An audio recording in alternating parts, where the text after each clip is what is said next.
Hi guys, today I want to teach you how you solve your problem, on your beam.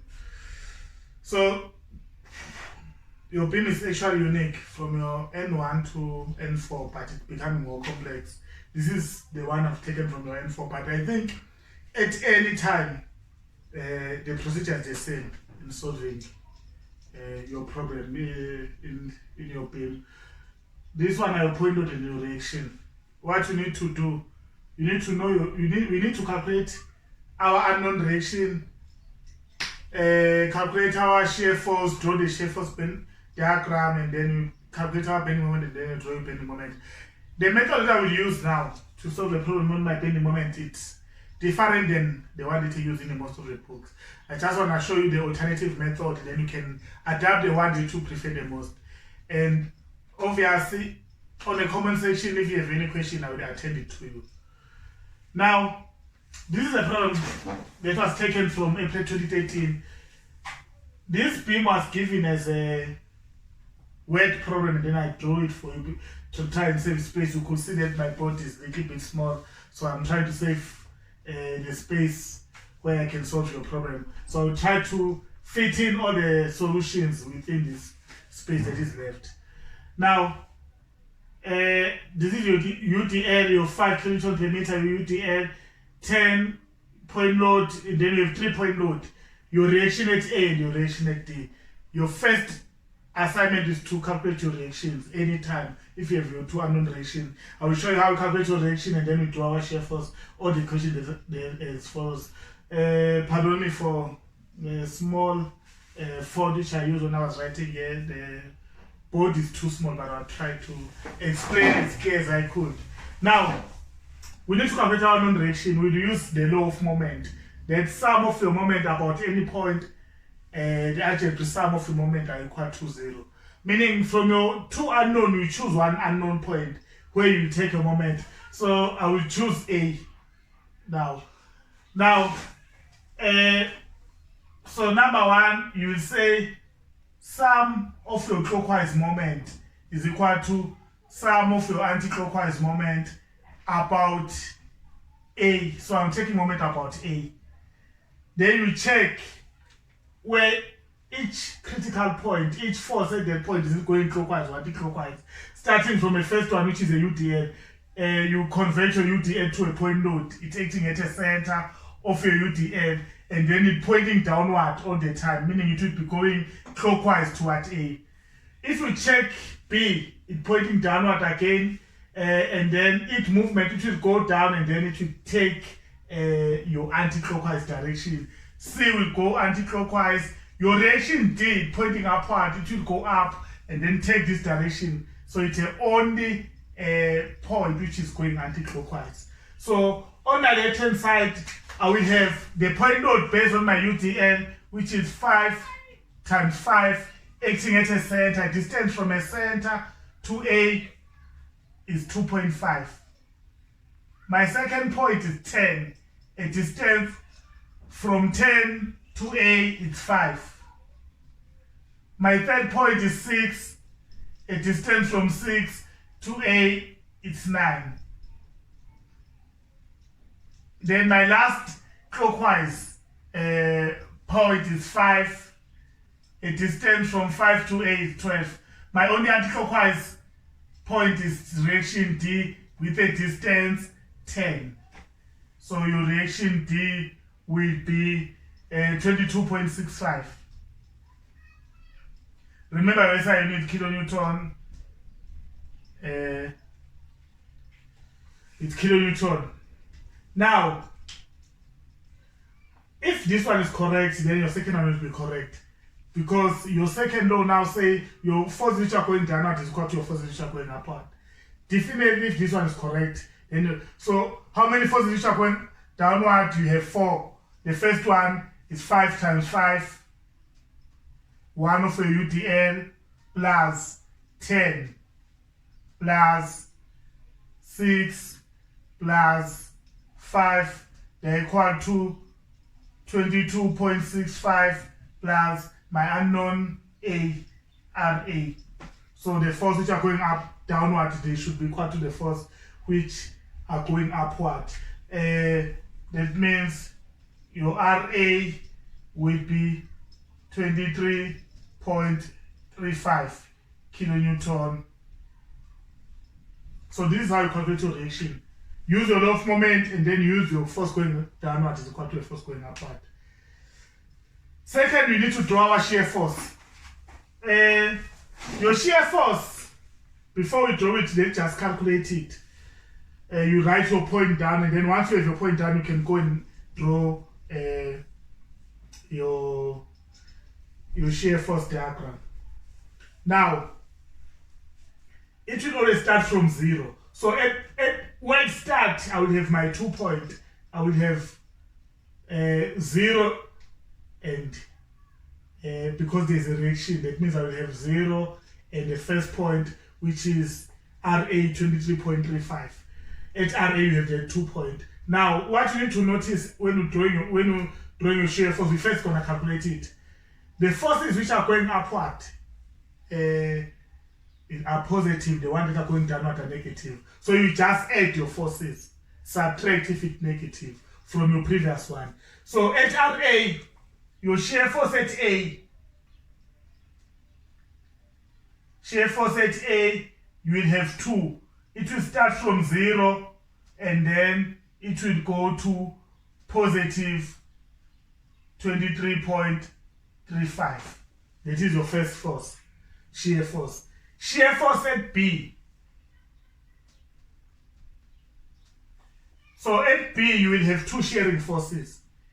The first one, it's your shear force based on a UDL. So if there's a UDL before that point, you always start with a shear force based on a UDL before you use that point. So I will start with 5 times 5. That is my shearing force at B based on my UDL, and then my second one will be 10. So you take a previous one, which is 23.35 minus 5 times 5. Then your shearing force at B1 is negative 1.65. Shear force at B again, your second point. Your shear force at B2 will be the previous one, negative 1.65 minus 10. Since this one is negative, then we'll get negative 11.65. Then we go in the C. There's no UDL between B and C, so you only have one shearing force, which is based on my point of C. So shear force at C, it will be the previous one, which is negative 11.65 minus 6, and then you will have negative 17.65. Shear force at D, you only have one shearing force at D. It will be the previous, you take a previous one, negative 6.65 plus the reaction at D, which is 22.65.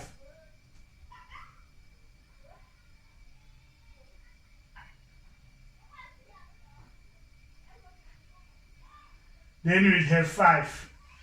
And then shear force at E. So shear force at E, it will be 5 minus 5 equal to 0. So you only have 5 and 0 at E. So you can notice that it started at 0, then it will end at 0. All the time it should go back to 0. It is your shear force. So let's have to draw our shear force diagram based on this point. Again, we are not on scale. You're not on scale when you draw your shear force. What you need to do now, you take your ruler, you use a scale 1:1 because this beam is 12. The length of this beam is 12. So your 1:1, it will be 120 if you're using millimeter, 12 centimeter. You draw a straight line. To make it neat, you just have to use a scale. But I'll use a freehand because I don't have I don't have any ruler to draw here. So this is my line.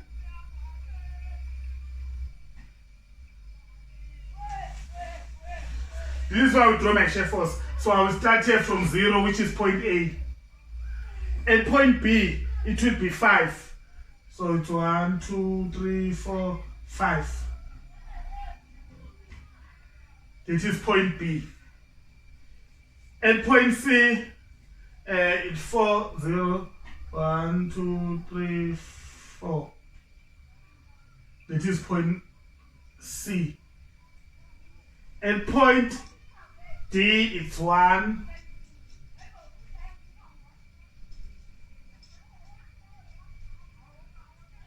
And then you go to point E. This is where I draw my shear force. And then at A, I will have 23 as my highest point from A. So this is where there will be 23. You note on scale. So to start from here, then it will go to negative 1.65.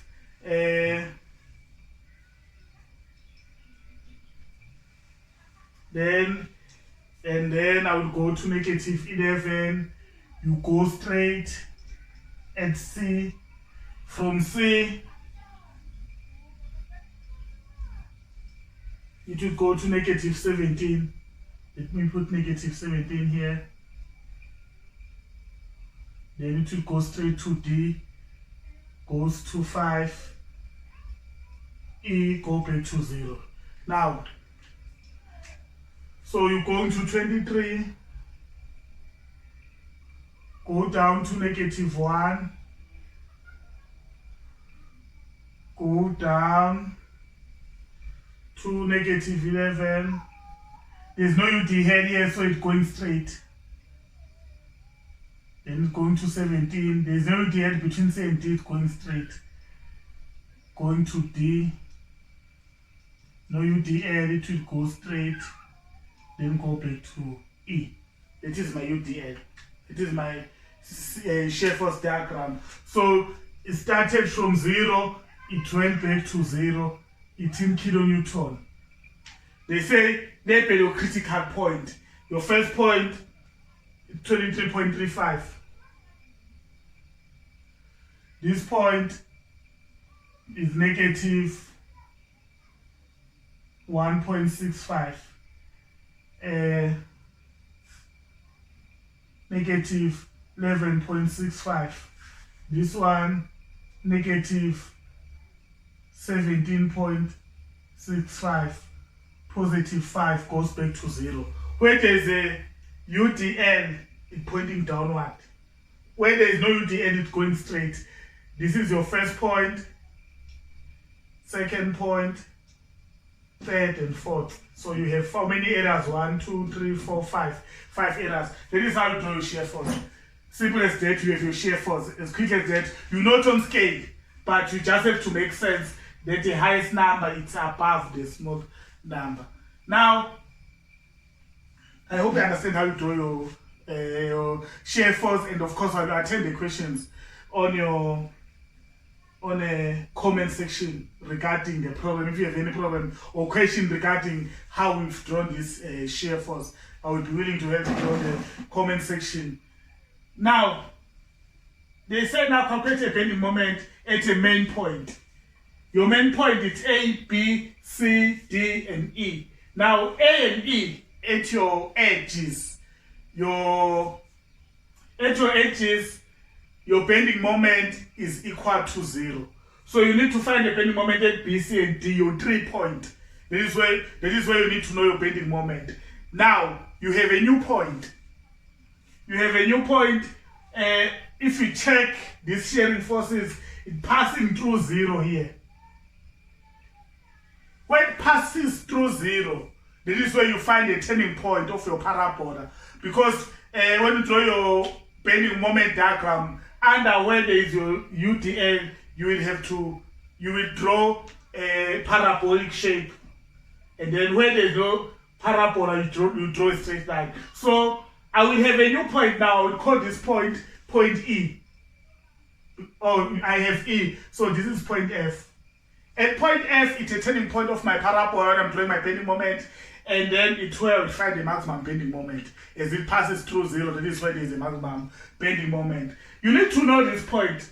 If you check carefully, we don't know the distance, so we can't calculate our bending moment if you don't know the distance from 0 to this to point F. So before we calculate our bending moment at F, B, C, and D, let's find a distance from A to F. So that distance will help us to calculate our bending moment. Now, if you check it just before this distance, the total distance here is 5. This distance is somewhere here.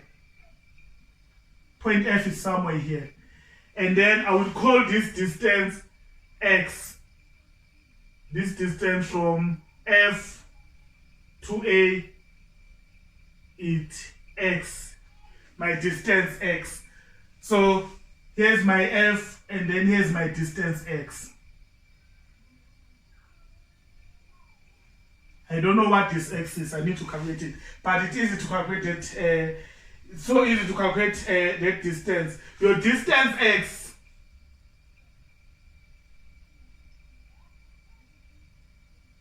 so your distance X will be equal to your shear force divided by your UDL. So it's your shear force at A over UDL all the time. So it will be 23.35 divided by your UDL is 5. So that distance X is equal to 4.67 meters. So we now have our distance, which is 4.67. If this one is 4.67, then that means the distance on this side, 5 minus 4.67, which will give us 0.33. You need all your distance. Now, we have all our distance now on the horizontal line. This is 4.67. This is how you get it. You might have opted to use your shear force at this at B. If you say shear force at B, it will be 1.65 divided by 5. You get 0.33. So if you take this 4.67 minus 5 is 0.33. So whatever you choose will give you the answer. But you should just check. It will be a distance from that shear force to your new point where it passes through 0. This is how you get the point. Now, if you try to draw your bending bending moment without this point, sometimes you might find the wrong answer. You should be careful, a wrong drawing, because you might never know whether before point F did it go up or down. You just go straight to your point B, and then you might get a wrong answer. All you know is that it's a turning point, but don't try to draw it that way. You should know how to find this unknown point. Now, let us see how we calculate our shear force, our bending moment now, diagram. We now need to calculate our bending moment diagram. At F, B, C, D, and E, I will be using areas. Your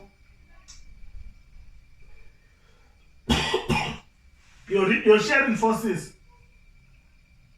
if you check carefully, they're forming a certain area, a certain type of an area.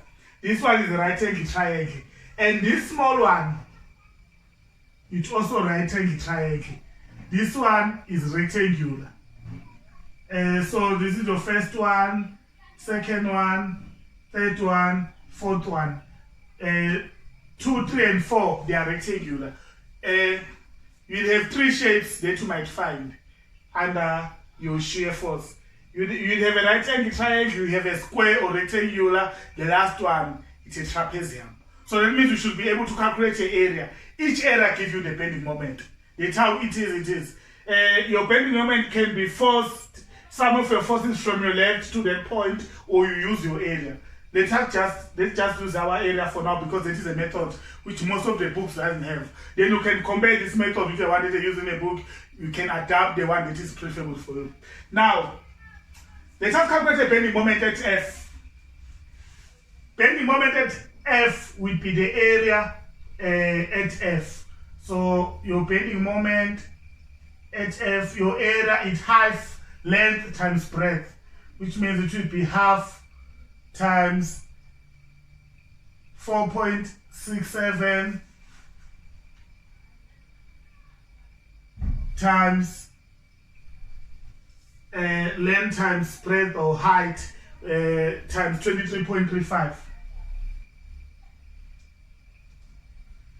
So your bending moment at F would be 54.522.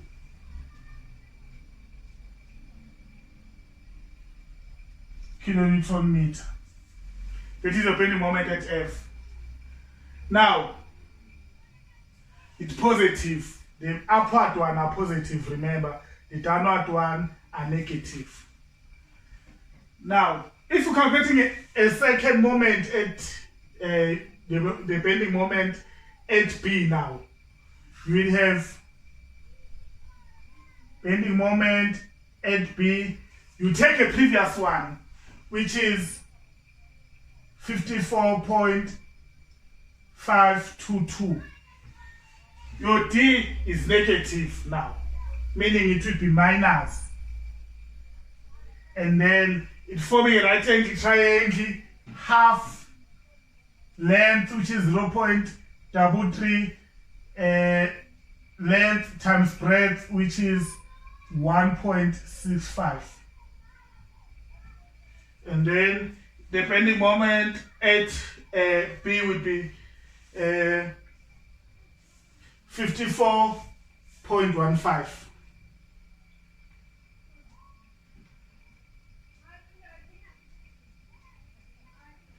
Sorry for a space there again. Okay, 54.15. Bending moment at C.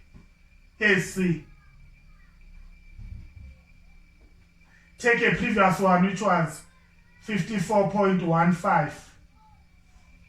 And then C is also on the negative side. That means it will be minus length times breadth. B to C would be 4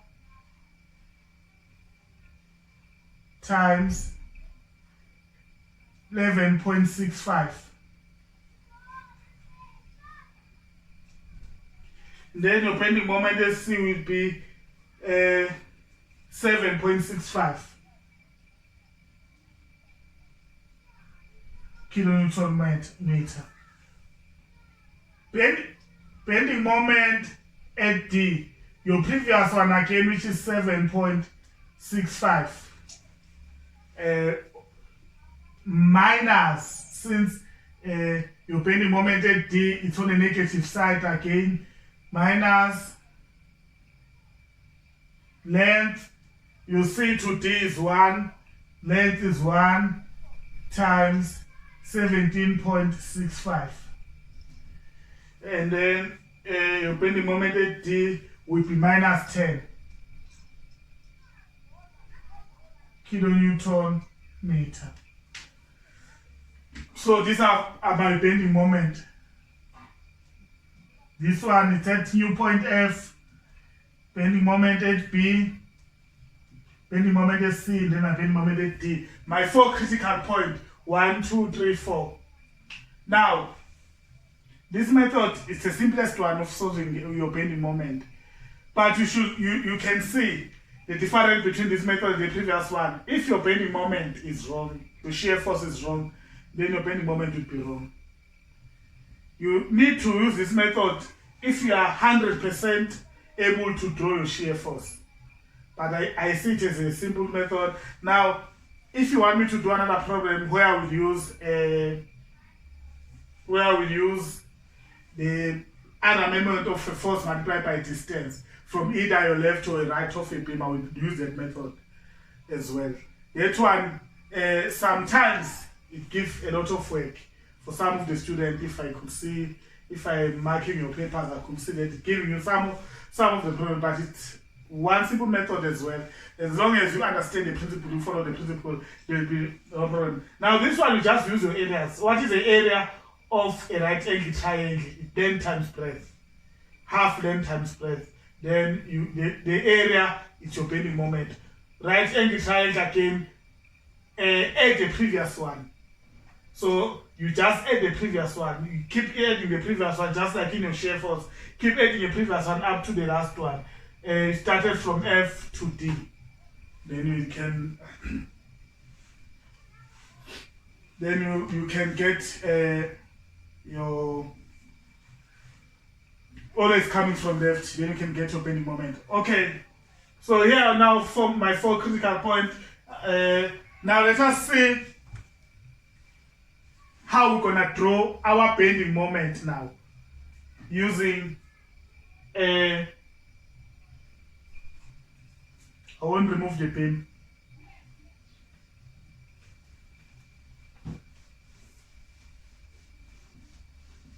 Let us draw our bending moment diagram.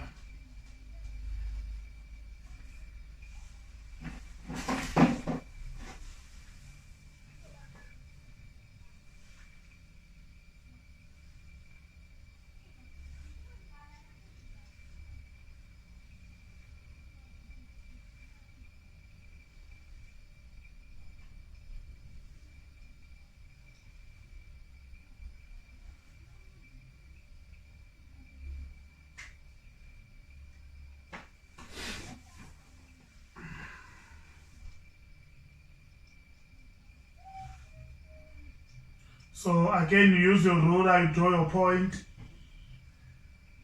This is point A. Then this will be point F, point B, point C, point D, point E. So this is A, new point F, B, C, D, E.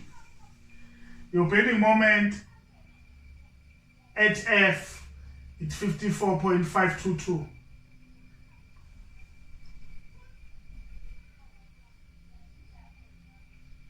Let me put it here. Then bending moment at B just below it, which is now 54.25. Bending moment at C is 7.